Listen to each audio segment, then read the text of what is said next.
Place à la revue de presse d'Europe 1, Olivier Delagarde. Une question ce matin dans les journaux. La stratégie de Bruno Retailleau est-elle la bonne ? Écoutez, réponse compliquée, Dimitri. En tout cas, elle sème le doute, indique le Parisien aujourd'hui en France.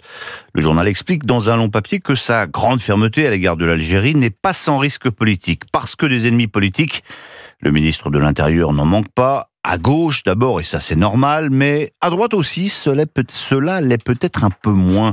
Le RN qui le canarde depuis des semaines sur le thème du ministre de la parole. Il peut aussi compter sur son rival à la présidence des LR, Laurent Wauquiez, pour lui savonner la planche.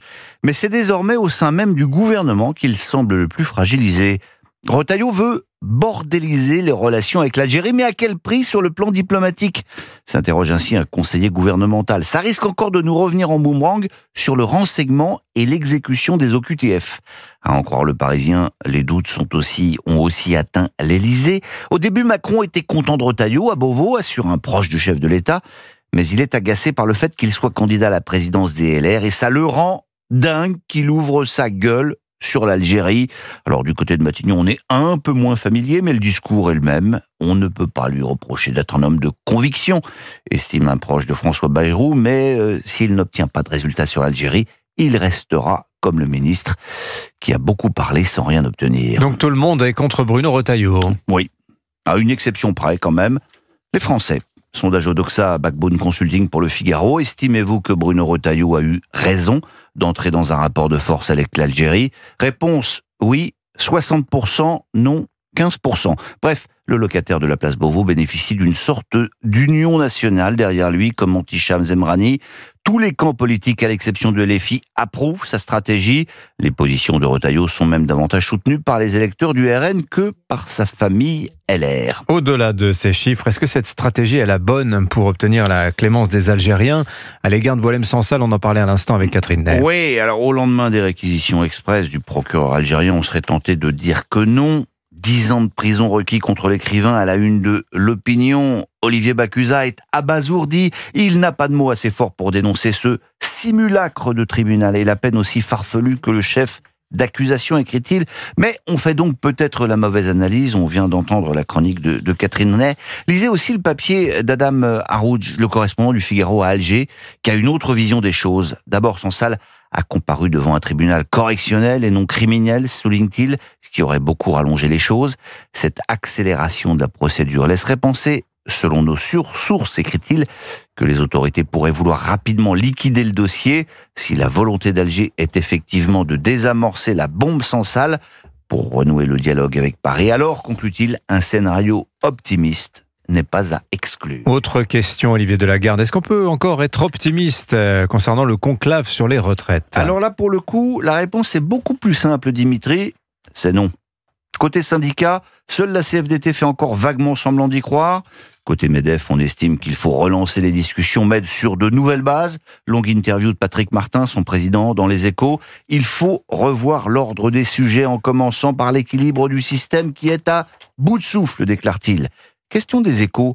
Dans la suite des discussions, évacuez-vous la question d'un retour en arrière sur l'âge légal ? Réponse diplomatique. Nous sommes très dubitatifs sur les options évoquées. Oui, arrêtons l'hypocrisie, écrit aussi Lou Bémond de Senneville à la une de La Croix. Qui a pu croire sérieusement qu'en entrant dans la salle de ce que le gouvernement a présomptueusement appelé le conclave, ça agace beaucoup le quotidien papiste, hein. Qui a pu croire qu'il serait possible de revenir sur les 64 ans, emballer, c'est peser, 3 patères, 2 AV. Allez, terminons par un incontournable du calendrier.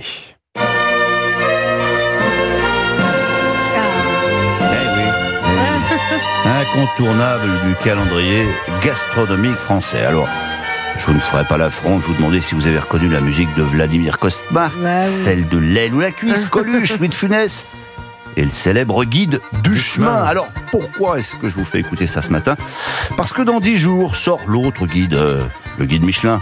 Mais c'est désormais une tradition chez les éditeurs du Petit Livre Rouge, faire tomber quelques têtes avant sa parution. Et cette année, c'est celle d'une légende du poulet de Bresse qui roule dans la chapelure.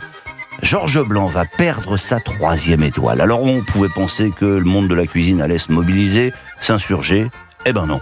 Dans le Figaro, l'impitoyable et talentueux Stéphane Durand-Soufflant, l'escoffier de la critique gastronomique, trempe sa plume dans le vinaigre, balsamique évidemment. Georges Blanc, le roi de la volaille à la crème, écrit-il, challenger de l'empereur lyonnais Bocuse, a longtemps régné grâce à une partition ultra classique, parfaitement interprétée, une cave prodigieuse et un entre-genre remarquable. Mais notre dernière visite des derniers nous avait navré, écrit le chroniqueur de Figaro. Rien n'allait vraiment dans un menu à 380 €. L'addition, c'est souvent ce qu'il y a de plus difficile à digérer dans ce type d'établissement. Un menu truffé de fausses audaces et d'accords hasardeux. Bref, la rétrogradation apparaît comme logique, conclut-il, sans fleurs, ni couronne, ni bouquet garni, comme quoi le monde de la cuisine n'a rien à envier à celui de la politique. Il est décidément impitoyable. Alors ce soir, tu vas dîner là. Richelieu-Matignon. 3 étoiles. Tu goûteras toutes les spécialités, crédit illimité. Ah bon mais moi j'avais prévu... Ah non, ce soir tu oublies tous tes petits restaurants de banlieue, hein, voilà. Tu vas te régaler, puis tu vas aller te changer tout ça, là.